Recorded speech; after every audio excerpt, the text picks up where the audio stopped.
Thank you for coming. I'm going to say very little because I think the films, first of all, will speak for themselves. And we also are very lucky and honored to have two of the three filmmakers in the audience. One of them, Jason Byrne, just recently relocated back to LA after living in a number of different far-flung places, which that may come up in the Q&A. I don't know. We'll see if he wants to talk about that. But also Laska Jimsen, who was able to come out from Minnesota, not just for this show, because she did have friends that she had been wanting to visit in town, but we're really thrilled that she was able to structure her visit around screening of her film, Beaver Creek Yard. So thank you for coming. I just wanted to say one quick thing. I've actually known Jason's piece for some time. I've known Jason for some time, and I'm very excited that we're finally showing it in LA. It was completed a few years ago, but it had yet to have a proper public screening in Los Angeles.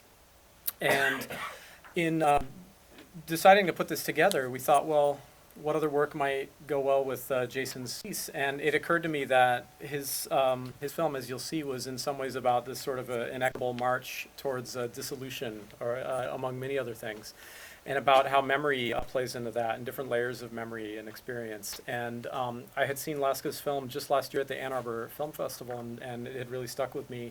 And in a way, I felt that would work well. Vanessa Rennick's films I was quite familiar with, the other three pieces tonight. They all seemed of a kind. And originally the show was called Films on Memory, Matter, Change, but I thought that just didn't sound exciting enough. So it's the much more kind of melodramatic Decay, Debris, and Demolition. So hopefully, maybe, I don't know, was anybody brought out here by those words alone? Wow, a couple people, yeah. So anyway. We're going to run straight through the program. They're all digitally, but there are some minor digital format changes, so there'll be a brief gap in between each piece.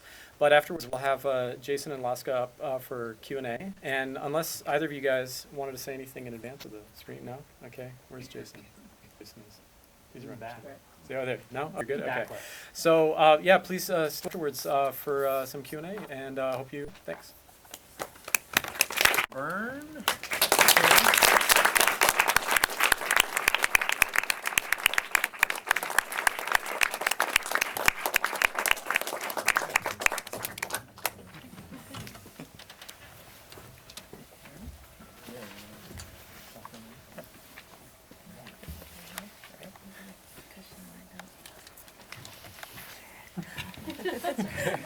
I don't know why this cushion is always here. So,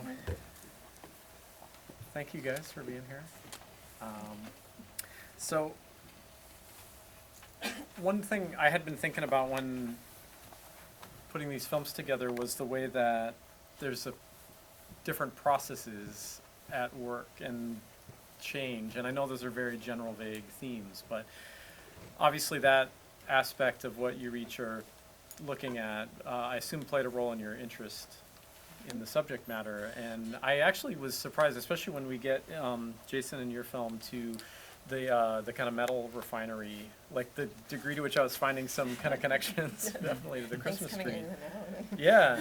And so actually, first of all, I was wondering if you could each talk about what it was that, well, first of all, how you found out about your respective subjects and what drew you to want to make something about them, if you want to start. First, thanks so much. The program was really fun to see, and I think I told you that the program notes, like, is stuff I think about all the time, so it was nice to see all these works together and writing that stuff that I think about all the time. Like, I feel like you really got something. And it was great to see your film as well. I grew up just a few miles I grew up in one of the many counties in the United States that claims to have the highest concentration of Christmas tree farms. Can you guys hear me? Do I need to be a little loud? It's good. So there's several, like, as I've been making this film, people will say, like, oh, I grew up in the county in, like, West Virginia that has the most Christmas tree farms of anywhere in the United States. But supposedly the place where I grew up in Oregon's Willamette Valley does. And I never actually thought that much about them. It's like we would get our Christmas trees often, we would call them roadkill. They would, like, fall off the Christmas tree truck on our way home, and we'd pick them up. And, like, if we got Christmas trees, that's how we got them. So, and somebody was visiting my mom's farm who I don't even know. Like, there was just somebody in town, and he was like, "It's so weird, all these Christmas tree farms." And I was like, "Well, yeah, it's kind of weird, actually, the Christmas tree farms." So I just kind of went and called and got really loose permission and went and just shot some stuff and was really excited about the processes. I had hoped, and I was just like a week late in the season. They do a lot of helicopter harvesting, and that's what I was originally drawn to. Like, they pick them all up and via helicopter kind of put them in trucks and drive them away, but I missed that part of the process. So I just took what I could get. Great. And yeah, kind of with me actually, yeah, eventually, or getting into this subject kind of goes way back, and it actually goes from my father, who's here tonight, and it's, yeah, I grew up in like a lumber town actually, and he was a doctor, and he used to, there was a train that would go around his hospital, and there was a hairpin turn, and often, like, the trains would kind of fall over. I mean, nothing too awful, but it was kind of this little mini disaster, and he couldn't get to work, so he would pick up me and my sister from school during, like, you know, lunch hour or whatever, and then we would just like all take a trip over there and then just walk around this kind of, you know, mini disaster, and you know, these train tracks kind of messed up, and you know, all the logs kind of, you know, rolling down the hills and stuff, and so anyway, so that was the beginning originally, but then it kind of led to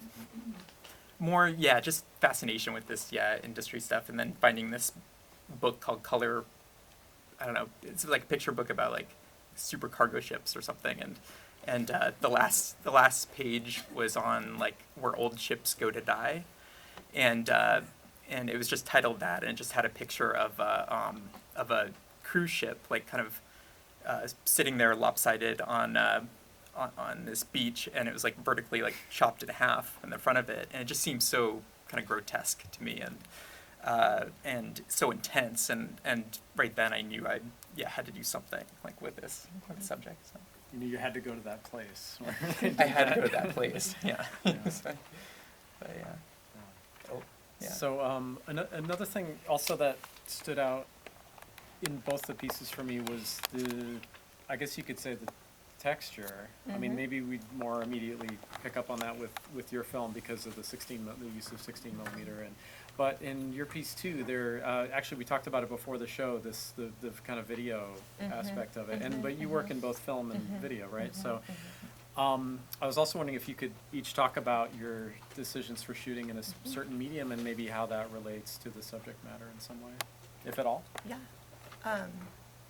I usually, like, I have in the past shot like kind of composed fixed camera stuff in 16 millimeter, and then done more handheld kind of observational documentaries on video. And so this was partially just, I didn't have a job at the time.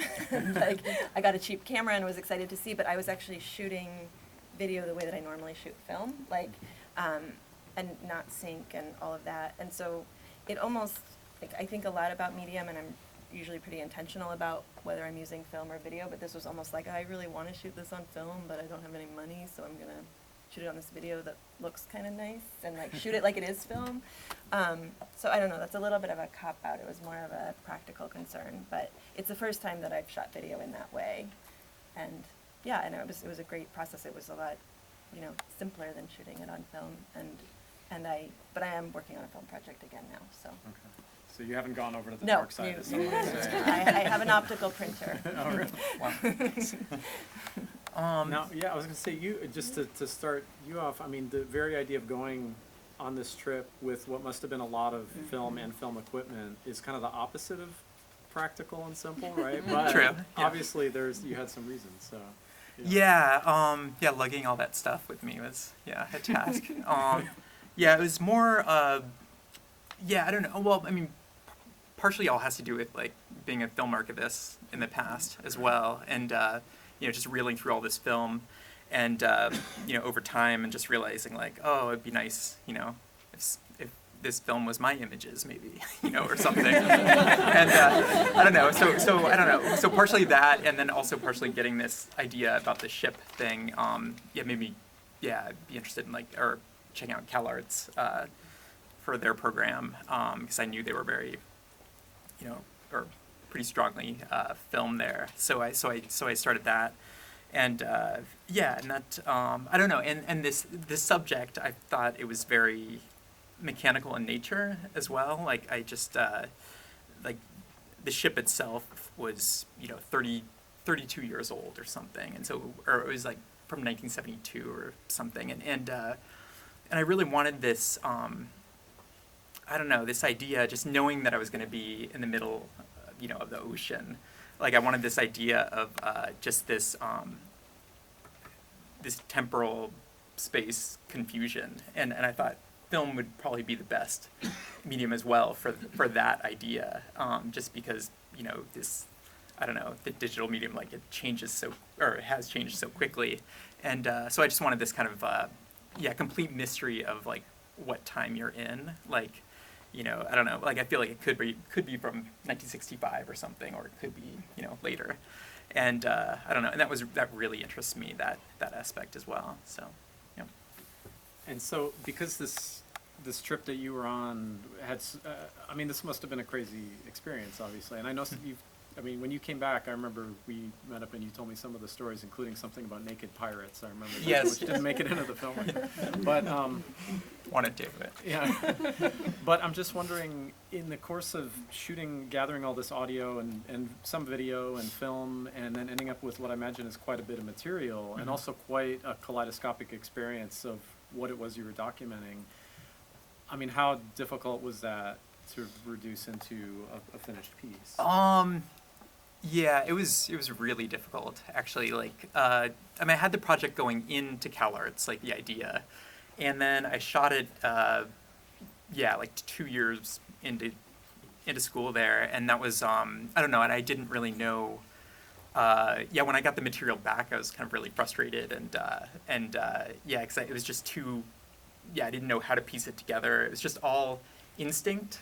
When I was shooting the whole film, everything was just kind of very instinctual, and I just, it was like going around a corner on the ship. Like I didn't want to see what was around the corner until I had carrying my camera, and then would check it that way, kind of. And it was, I don't know. And for me, it just kind of, it was really satisfying, like playing in that way.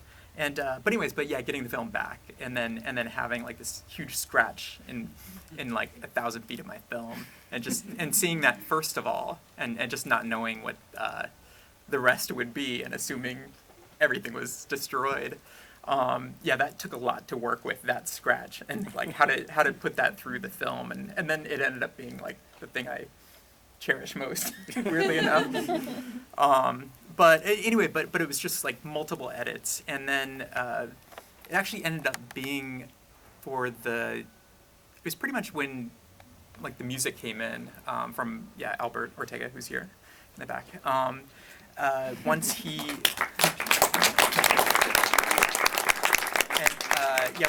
once we started working together, because it went through like five or six different edits, and it was just a big I just had to throw the film away each time because I was just I didn't know what to do. And then once I started working with Albert, like everything kind of just came into fell into place very much quicker than it was. And then also that's when I left to Tanzania, and so then and then so we were basically on the phone or through email with also Mark, who did the sound mix, who's here, and so it was also and that was quite a process, but it really worked somehow, being all the way in East Africa, and then trying to get this film together, and so it came out like 1.5 years after being gone, and so anyways, but there was a lot of things to tackle, I guess, while making the film. And then also optical printing too. I did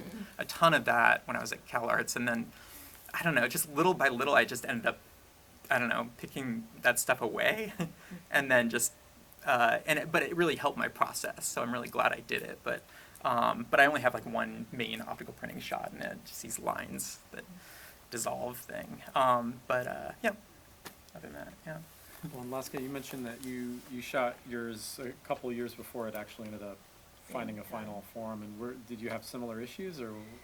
I just, I cut a really rough cut of it, and then got a job teaching that was very consuming, and didn't do any of my own work for about a year.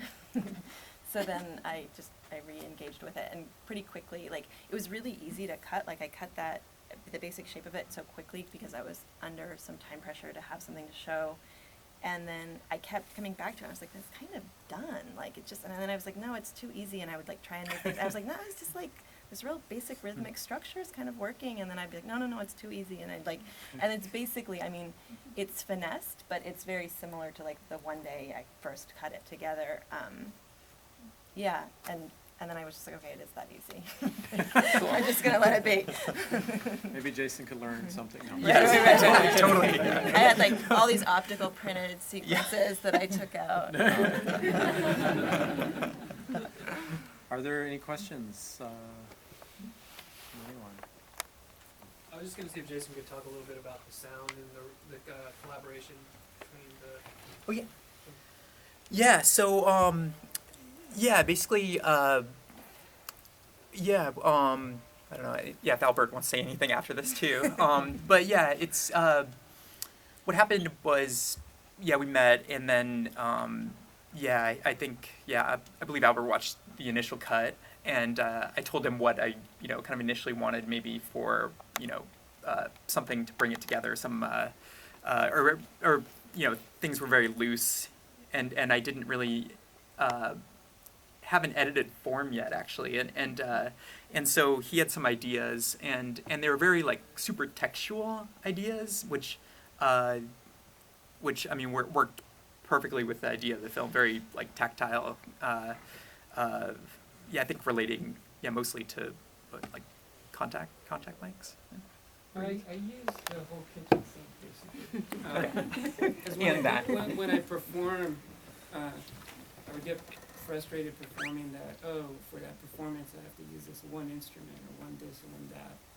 But with the material, like, for me, having just a really naive way of composing, like, I found that, like, what you cut had, like, what Jason cut had a lot of form already to work with. That, for me, that was the visual score. And it was, as I was going through the material, more and more I was feeling this energy of the music of the ship, like behind the wall. It's like metallic, and nothing blatantly like music, like out in the forefront, with the exception of some of the material that he got from the ship, such as the cassettes. And I'm a huge cassette collector, and that was like amazing material to work with. And so it was a lot of sifting through, and I kind of wanted to work in a similar process of Decay, since it was about the ship getting scrapped. I thought I would use the same methodology of making sounds and then scraping away at it until it was like a worn in, broken in enough to fit. So, Yeah, and I just felt, yeah, like, yeah, I mean, we just, yeah, kept, meeting with each other, and then just kind of, yeah, refining, and then just, yeah, and I ended up changing a lot of, like, editing, or just definitely making things longer. It was definitely a much shorter film before Albert came into view, too, so, anyways, yeah. How did you find or choose this particular ship, and how long was the process? Oh, well, initially, when I figured out who to talk to, it was this middleman between, like, the people who buy ships. Like, he'll buy a ship from somebody, but before he does that, he'll start, like, a bidding war with various, like, ship demolition yards, like, mostly in India, Northwest India, Bangladesh, Pakistan. And basically he'll basically, yeah, they'll just, like, figure out the price, whatever. He'll make, a lot of money just from a phone call or whatever. But the process was, I kind of just begged him to, like, just get me on the ship. I'm not Greenpeace or whatever. I just, I just really want to try this, just see. And then, and so it basically took me to fly to India, and then I just sat there for like a month and a half, like in Northwest India, kind of like just in this town called Bhavnagar, which is just like, it's all ship recycling and plastics recycling. So it's not the most beautiful town in the world. But it's, so it took a really long time of just being really persistent, like with this company, and ending up calling them like a few times a day, and just kind of almost risking my life, I felt, just by them, like somebody flying over and just, causing some accidents, just dealing with this. But yeah, so it was just like, a month and a half sitting there, and then eventually they told me about a ship that was going to land, that was going to get to Singapore, and the ship was delayed. It was going from Shanghai to Singapore, and then to Chittagong, Bangladesh. And they said if I can get to Singapore within a week, I could get on the ship, because there's huge storm in like the South China Seas or something, and they were stuck there for a while. And so I made it to Singapore. And then I had to get my sound guy there, which was expensive, from Istanbul, Turkey.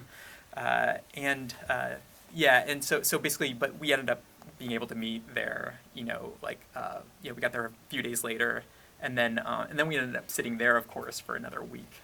But luckily, a CalArts friend, Maribel, some of you know, she lives there, and she was staying there, and so we were able to stay with her. But then, it was just a really tedious process, in every way, and also just getting, they had to, usually there's a boat that supplies the crew with food, that it's some international law, where you after a certain amount of time of being at sea, you have to come in. And so basically in Singapore, they were stopping for food. So that's how we got aboard, was to get on this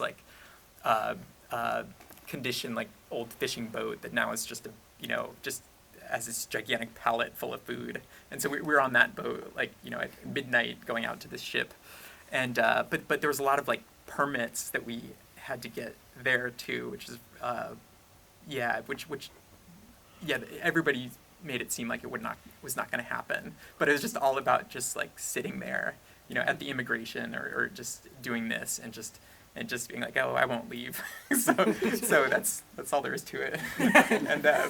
And so that's eventually. But I figure, it's not that long really in reality. It's India's, it's affordable too. So at least so. What about language? Did you have a translator, or? Language, actually, no. In India, at least if you're sailing on international waters, you pretty much have to speak a decent amount of English. That's just, I don't know, within the last 10 years or something, they made that a law. And but I don't know. So everybody spoke English except for when there was a crew of 18 Bangladeshi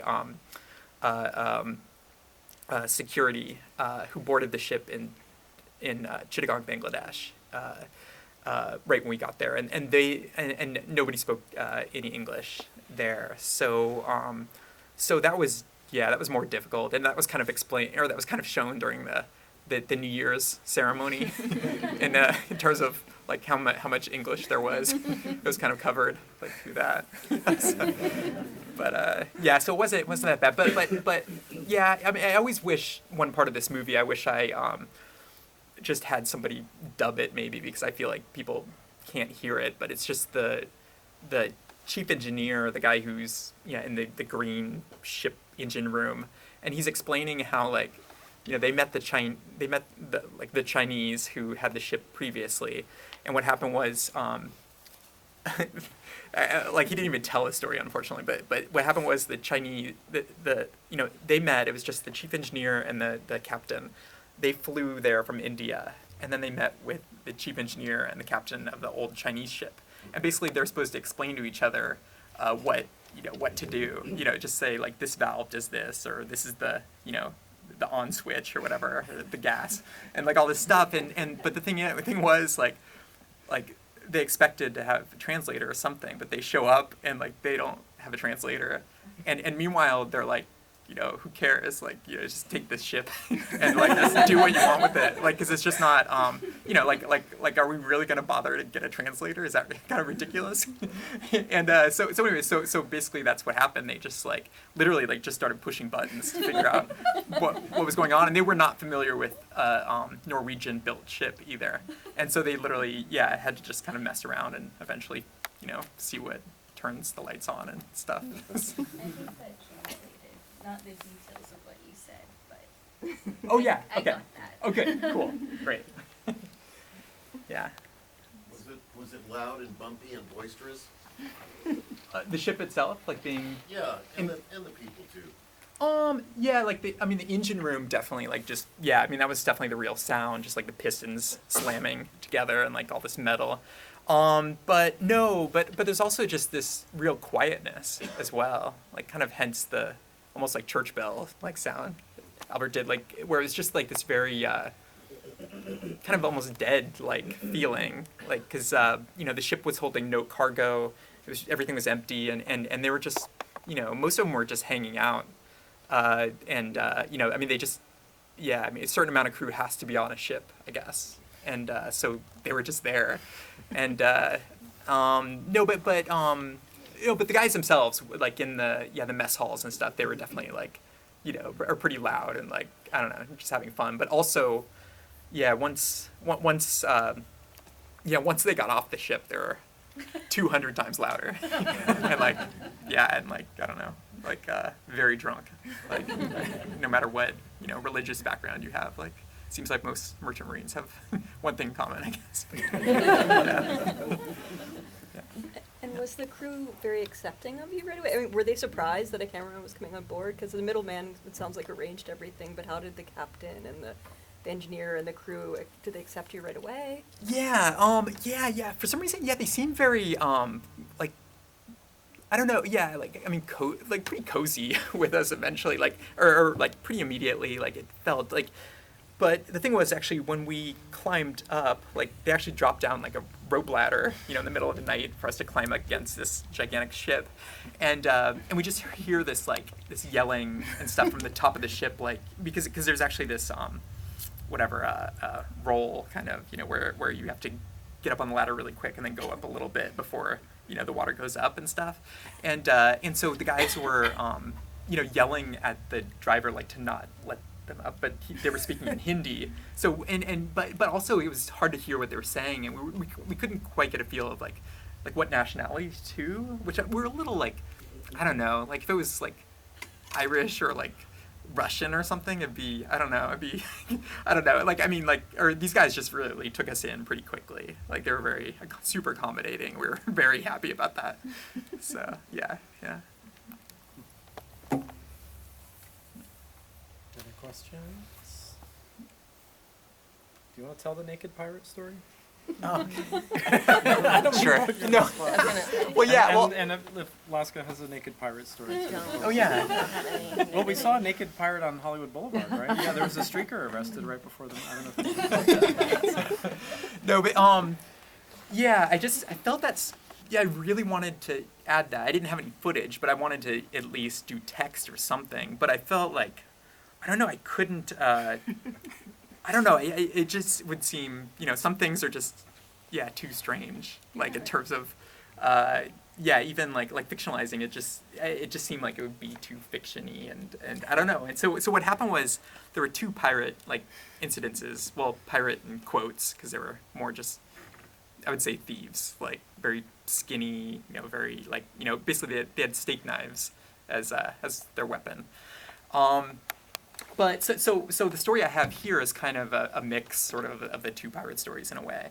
Like this happened the first incident where there was these guys who were trying to cut the brass off the back of like the propeller, which if they did we would be definitely sitting ducks, and but like, I mean, they got something, but yeah, not much. But so anyway, so that happened, but that's not actually when they threw like, yeah, the saucepans and the dishes and the forks and stuff at the people. That was the second time, and that incident, like me and my friend were just upstairs, I don't know, like playing cards or something, and we just hear all this like commotion, all this like definitely swearing in Hindi or whatever, like just going on, and we're like, oh my god, pirates, and so we just like like he grabs his sound equipment, I grab my camera as quick as I can, and we just like run out the door, like idiots, and then we're kind of looking. We're on like a third deck, so we're looking down, and we see one of the guys, and he's running out to like the very front of the or the bow of the ship, and we found out later what they want on those ships is just the mooring rope, which they use to tie the ship to the dock, because you can get like, I don't know, almost like $1,000 or something for that. And so that's what their big goal was, to get this. So we see this guy dressed all in black, whatever, like black shorts and like black t-shirt and stuff, and just like running to the front. But then like we have kind of this like bird's eye view. So then we see this guy in an orange, like in the orange kind of jumpsuit kind of things. One of our merchant marine crews, like just kind of running from the front and then running at him. And then he like stops and then turns around and starts running the other way. But then what happens is that one of the security guards, and the security guards are armed with hatchets, like, but armed. It's more just for like to cut ropes and stuff, just for like grappling hooks and stuff. And so that guy like runs at him from this direction. So then the pirate guy doesn't know what to do. So then I don't know, he just like looks over and then just jumps off, and it was really high. I mean, like 7-8 stories, because there's no cargo in the ship or anything, and it was just like, and so we just like ran down to see if he was okay, and so what happened was, we saw him kind of getting help with this getaway driver who's like getting on the little boat, and then so I see all these other people like on the other side like of the deck, and they're all like kind of circling around something like just on the side of the ship, and then I realized like there's a rope there, and the guy's halfway up on this like grappling hook rope attached to a grappling hook, and then we look down and we're just like, what? and he was completely like naked, like nothing, and we're just like, what? Or I don't know, we were thinking maybe it's a tactic to like just be like, what? Or and then like so confused, where the other guy would just run around and steal everybody's things, and then they would leap away. But I think I don't know, like the other guy kind of had like a loincloth kind of thing, so we think maybe he just had that, but something happened to it on the way up. And but then what happened was he eventually knew, or he could see like 20 people above him, so he let go. I hope he, went from a kind of far distance from the rope, and then he basically, and then all the guys in, who were up there just immediately ran into the mess hall, whatever, and just grabbed all the like pots and plates and like dishes and stuff that they could, and then they just went out there and then just like started throwing them at the guys or whatever, and it was just crazy. And then luckily, I think the guys did go. I don't think anybody got hit with anything, but anyway, is that off topic? No. Okay. We should probably wrap it up unless there are any burning final questions. What was the grounding like, beaching it like that? Oh, wow. Well, yeah, that was actually very unexpected, because I ran up to the front of the ship, and I had my camera, and some of the other guys were in the very, very front of the ship, some of the merchant marines, and so anyway, so I could see them kind of like grabbing onto something, and so I thought like, oh, I should grab onto something, and so when I put myself in position, I just like grabbed on like really tight, and then I was just like this, and I just thought like, I like they're pressed against the front, so I thought like they would be fine if kind of kind of a strong impact, but then I thought I wouldn't be. And then I'm just holding on really tight and shooting. And then I see the guys just kind of like they just turn around and start walking away. And I'm like, what's going on? And then they're like, no, we beached the ship already. I'm like, what? Oh. And so I don't know. So then I just started shooting film real quick. And then I tried to cheat that later, and then I'm like, what am I doing? This is dumb. And then, so it was very like, it's very muddy, very like, just slippery thing that just goes right in, yeah. Thank you guys both Thank for you. being here. And thank you for